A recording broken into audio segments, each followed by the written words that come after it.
दोस्तों, आज जो कहानी मैं आपको सुनाने जा रहा हूं, वो सिर्फ डर नहीं, बल्कि एक ऐसा अनुभव है जो इंसान की रूह तक को जमा देता है।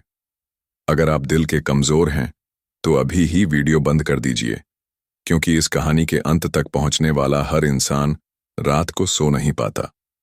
यह कहानी एक ऐसी जगह की है, जो दिखने में पूरी तरह साधारण लगती है, लेकिन उसकी दीवारों के भीतर कुछ ऐसा कैद है, जो दुनिया की हर रोशनी को निगल सकता है। एक लाइब्रेरी, लेकिन यह लाइब्रेरी उन किताबों से नहीं बनी जिन्हें लोग पढ़ते हैं। यह लाइब्रेरी आत्माओं से बनी है, जहां किताबें इंसानों को पढ़ती हैं, और वो भी अंदर तक, आखिरी सांस तक। ये कहानी है अद्वैत नाम के एक लड़के की। नवरंगपुर नाम का एक छोटा सा शहर, जहां जिंदगी हमेशा एक ही लय में चलती रहती थी। रातें हमेशा शांत होती और सड़कों पर सिर्फ स्ट्रीट लाइट की पीली रोशनी टिमटिमाती रहती। अद्वैत एक लॉ कॉलेज का छात्र था। पढ़ाई उसका जुनून था। बाकी लड़कों की तरह पार्टी करना, घूमना या समय खराब करना उसे बिल्कुल पसंद नहीं था। उसके लिए किताबें ही दुनिया थीं, और कानून उसे किसी हथियार की तरह लगता था, एक ऐसा हथियार जिसके दम पर वो दुनिया में न्याय लाना चाहता था। एग्जाम्स आने वाले थे, और शहर की मुख्य लाइब्रेरी में रोज इतनी भीड़ होती कि बैठने की जगह भी मुश्किल से मिलती। अद्वैत ऐसा नहीं था जो शोरगुल में पढ़ सके।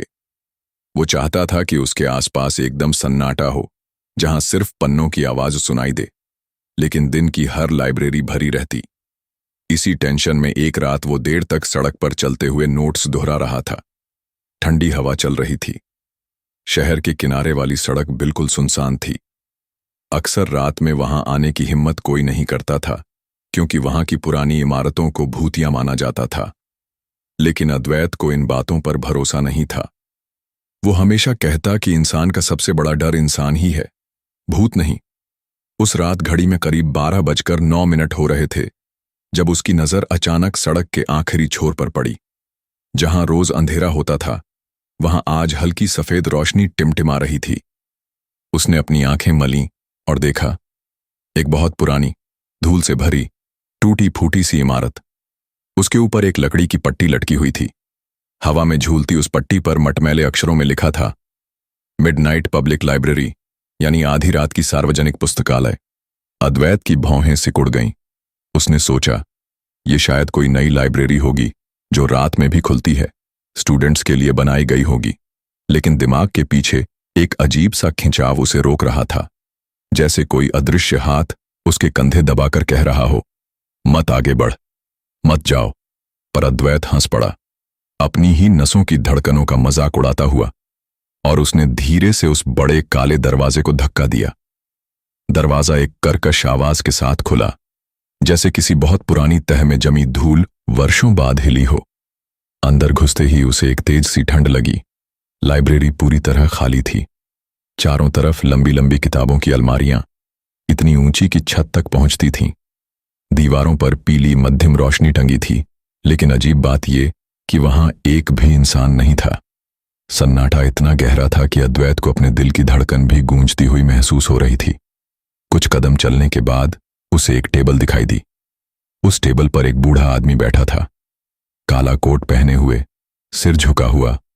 उसकी त्वचा कागज जैसी सफेद, उसकी आंखें गहरी और इतनी काली कि ऐसा लगता था जैसे आंखों की जगह दो खड्डे हों। बूढ़े ने एकदम धीमी, खुरदुरी और बर्फ जैसी ठंडी आवाज में कहा, स्वागत है।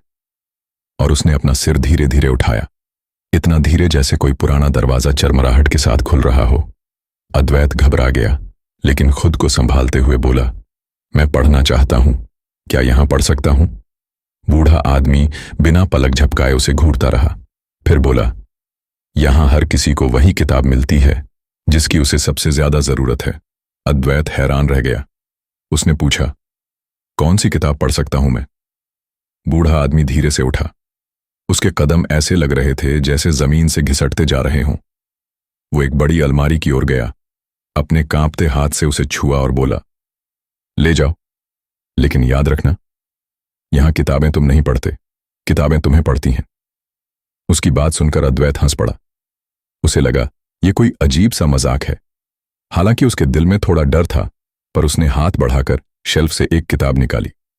किताब धूल में लथपथ थी, कवर फटा हुआ।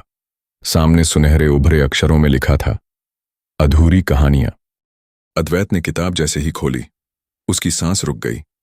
पहला ही शब्द उसके नाम से शुरू हुआ, ADVAIT। पन्ने पर उसके बचपन का वर्णन लिखा था। हर याद, हर छोटी से छोटी बात, उसकी मां की मुस्कान, उस रात का विवरण जब उनकी कार एक खाई में गिरी थी और जिसमें उसकी मां की मौत हो गई थी। सब उतनी ही सटीकता से लिखा था जैसे कोई कैमरा उसकी जिंदगी रिकॉर्ड कर रहा हो। ये सब पढ़ते पढ़ते अद्वैत की आंखें नम हो गईं। उसके हाथ कांपने लगे। फिर पन्ना खुद ब खुद पलटा, बिना हवा, बिना छुए, और उस पर लिखा था, 7 दिसंबर की रात तुम्हारी कहानी खत्म हो जाएगी। अद्वैत की रीढ़ में सर्द झुर्रियां दौड़ गईं। उसने किताब बंद करने की कोशिश की, पर किताब उसके हाथ से चिपक गई, जैसे किसी ने उसे अंदर से पकड़ रखा हो। किताब के पन्ने तेजी से पलटने लगे, खुद ब खुद। अगली लाइन उभरी, भागने की कोशिश मत करना, लाइब्रेरी ने तुम्हें पढ़ लिया है। अचानक चारों तरफ से अनगिनत फुसफुसाहटें सुनाई देने लगीं। आवाजें इतनी धीमी कि शुरुआत में समझ नहीं आईं, लेकिन कुछ सेकंड बाद स्पष्ट होने लगीं। बचाओ, बचाओ, दया करो।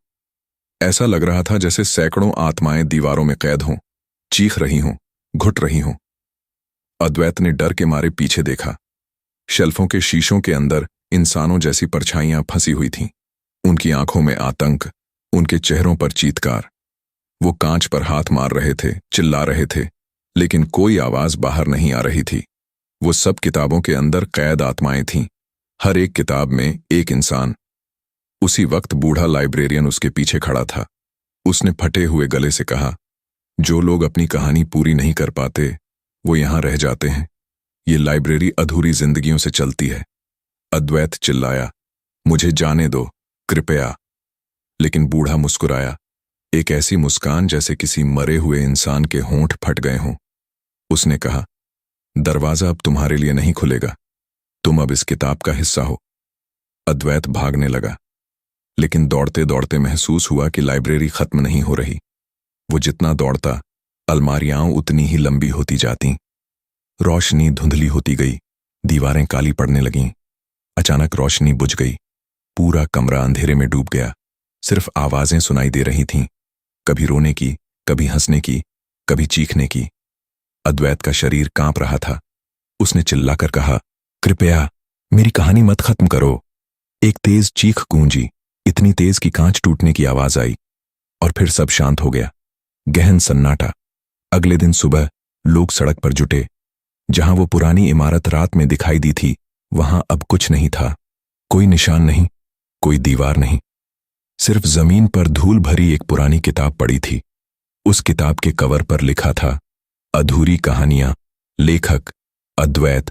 और जब किताब खोली गई तो पहला शब्द लिखा था, हेल्प मी। उसके बाद के पन्ने खून जैसी लाल स्याही से भरे थे। आखिरी पन्ने पर उभरा एक वाक्य, जो यह पढ़ता है वो अगला होता है। कहते हैं, कभी कभी रात में 12 बजे शहर की सुनसान सड़क पर किसी को धीमी फुसफुसाहट सुनाई देती है, मेरी कहानी पूरी कर दो। और किसी किसी ने कसम खाकर कहा है कि उन्होंने एक बूढ़े आदमी को काले कोट में खड़ा देखा, सड़क के कोने पर, हंसते हुए, हाथ में एक किताब पकड़े। अगर कभी रात के अंधेरे में आपको कोई पुरानी लाइब्रेरी प्रकट होती दिख जाए, तो अंदर मत जाना, क्योंकि शायद वो लाइब्रेरी किताबें नहीं, आपकी आत्मा पढ़ने का इंतजार कर रही हो। अब बताओ दोस्तों, अगर आप उस रात वहां होते तो क्या अंदर जाते? कमेंट में लिखिए, छाया लाइब्रेरी। अगर आप पार्ट 2 चाहते हैं, जहां मैं बताऊंगा कि लाइब्रेरियन कौन था और अद्वैत की आत्मा का क्या हुआ। और हां, अगली बार जब रात 12 बजे घर से बाहर निकलो, सड़क को ध्यान से देखना, कहीं वो लाइब्रेरी तुम्हारा इंतजार तो नहीं कर रही। अगर पार्ट 2 चाहिए तो कमेंट में यस लिखना, और वीडियो लाइक और शेयर, सब्सक्राइब करना मत भूलना, क्योंकि अगला हिस्सा और भी ज्यादा अंधेरा होगा।